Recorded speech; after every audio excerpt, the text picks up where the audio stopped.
Hi, I'm Raymond Brown with Westlake Ace Hardware. We're going to talk today about fall yard cleanup, fall preparation, things you can do to help get yourself set up for a nice, successful springtime. First and foremost, you got to prune your plants. So get you a pruner, cut the rose tips off as they start dying. Your peonies, time to cut them down, mulch over the top of them. This is the time of year you want to get that done. Along with that, the leaves are going to start falling. So great item is a lawn leaf chute. You put it right inside your bag.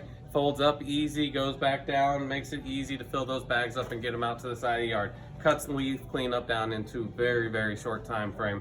With that, you gotta get the leaves together in order to clean them up. So a blower is a great idea. It's battery operated. That is an Ego brand. All of their batteries are interchangeable, so you can use it on their trimmer, their hedge trimmer, the blower, as well as the lawnmowers. Great battery runtime on that.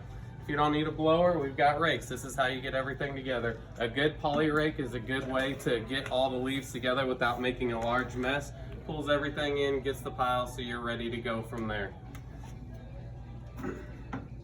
After that, we're ready to start talking about grass seed or fertilization. Which is the right time to do it? Well, if you have bare spots in your yard, now is the time to put grass seed down. Let's get the seed down, give it a couple of weeks before you put any kind of fertilizer on the top of it.